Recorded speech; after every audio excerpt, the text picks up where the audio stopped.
Hi guys, so this is the second instalment of my entry into the Great Guitar Build-Off 2021.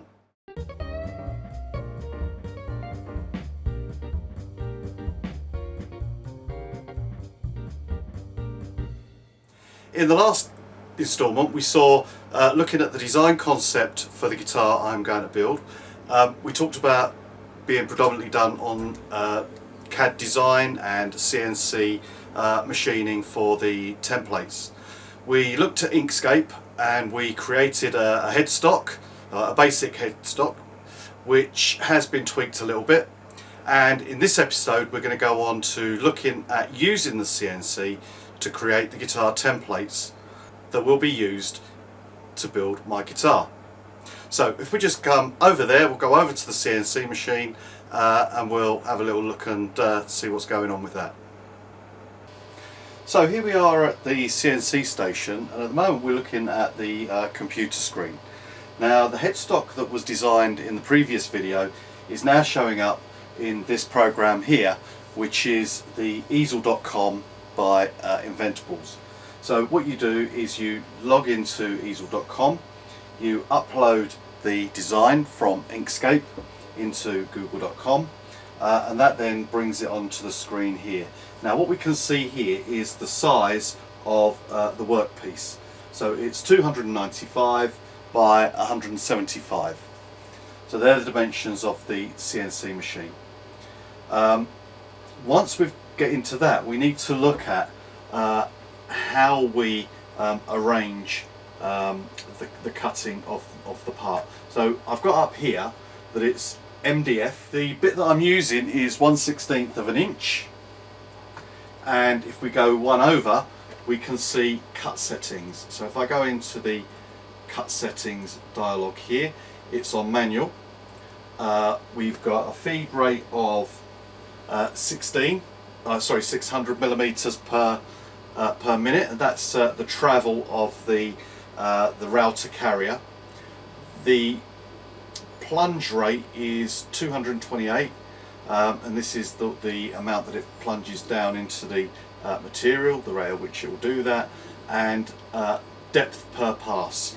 So I've got 0.4 millimeters for every pass, so every time it goes around the shape it takes it 0.4 millimeters deeper.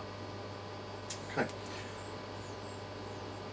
Once we click off of that, we can go into the next screen. Okay, now this shows us the workpiece and the cut, but the thing we're interested in down here is I can generate a detailed preview. I can then go to simulate, and this is the easel.com software working out how it's going to cut those templates out. It will also have down the bottom here an amount of time, the amount of time it's going to take to cut those shapes out, and it's giving me 49 minutes roughly.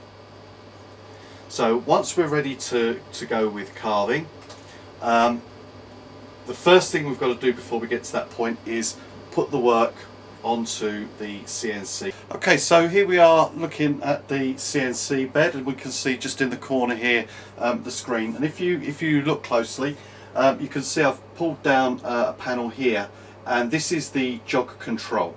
So I'm going to put the jog control onto 10 millimeters, which is there, and I'm now going to bring the bed towards me.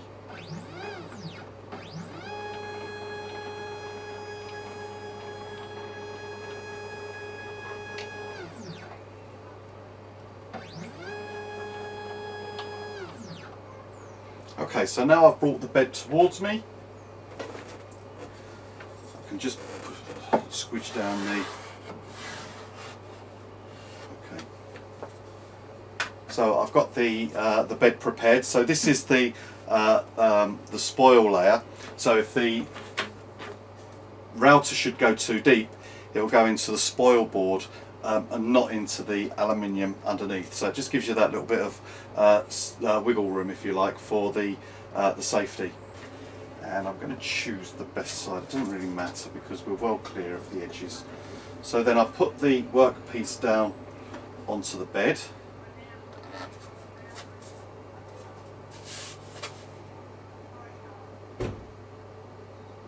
Okay, now having done that, I have to bring the head to the bottom left hand corner as the reference point. So now I'm going to move it back.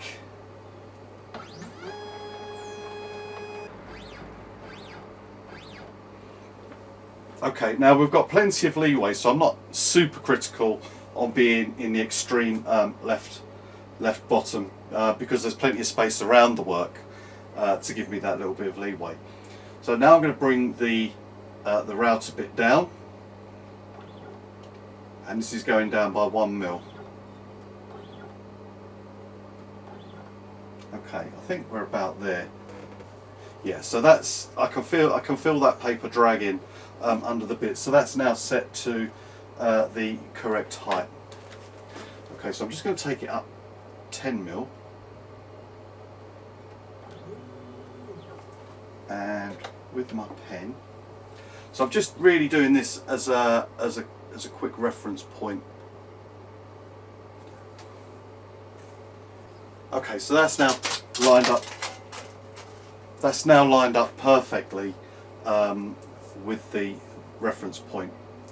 So with that, we're pretty much ready to start doing the CNC work. Okay. So the first thing it's going to do is take the bit away from the workboard. So that's just raised that, and then we turn on the spindle. Okay. Confirming the spindle is on, we then go to carve.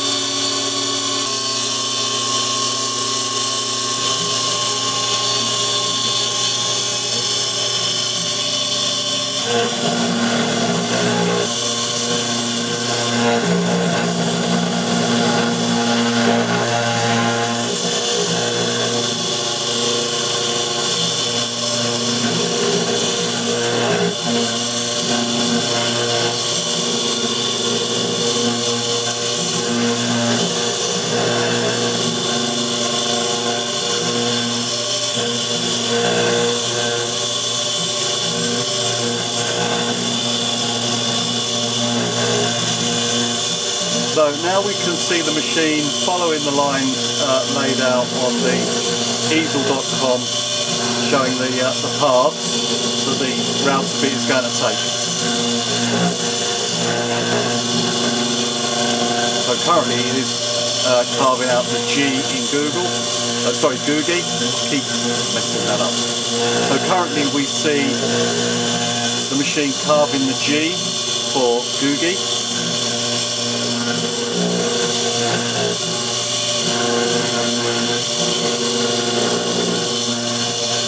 And as you can see, it's quite a noisy operation.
start.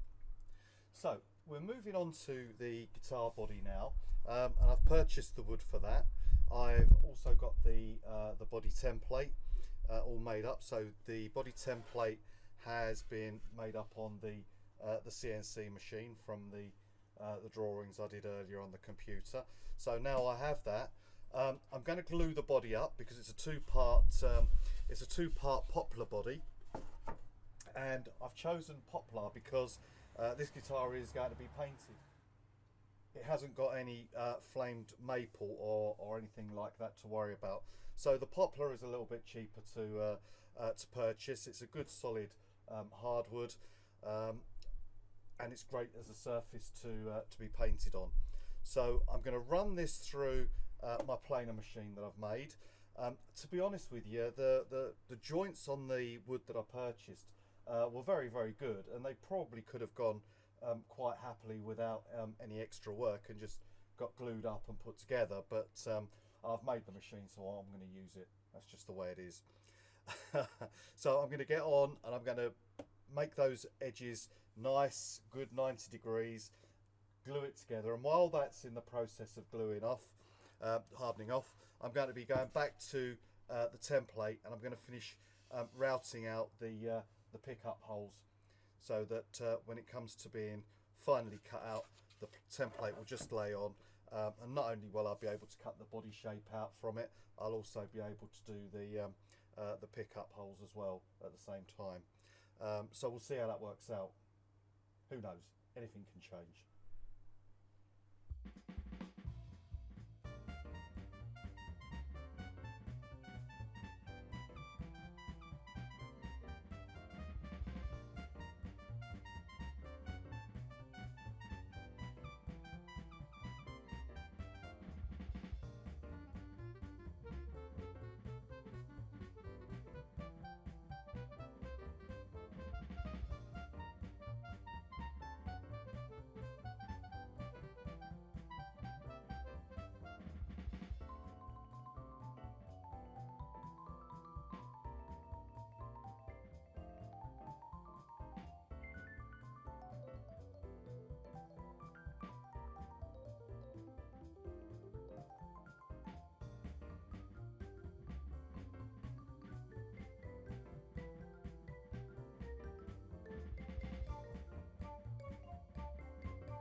Okay, so now for the gluing up of the body.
There's always something satisfying about gluing up. I don't know what it is.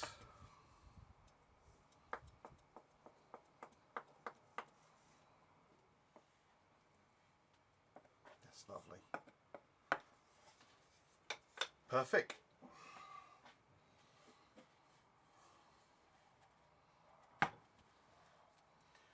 Just bring that one down onto there. Don't worry about the chipboard, it's just a bit of scrap. Just line the two sides up. Doesn't really matter because those lines are going to disappear anyway. And now it's time to clamp it. Put a clamp in here.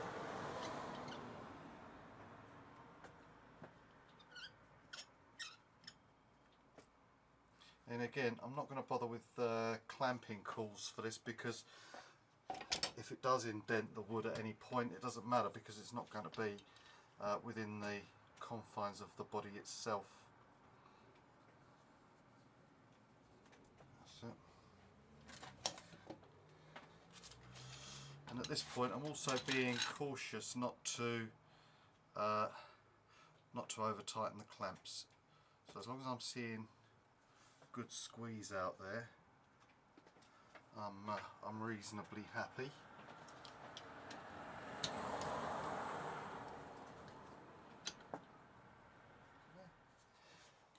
Oopsie, right, okay, a bit tighter on that one. I think I'm quite happy with that now. So let's bring it up, over, and again. So there's a good amount of squeeze out on there, so that means that my glue joint should be pretty continuous all the way through. So yeah, that's lined up nicely. Yeah, I'm happy with that. So we'll come back tomorrow and we'll see how that's done. Brilliant.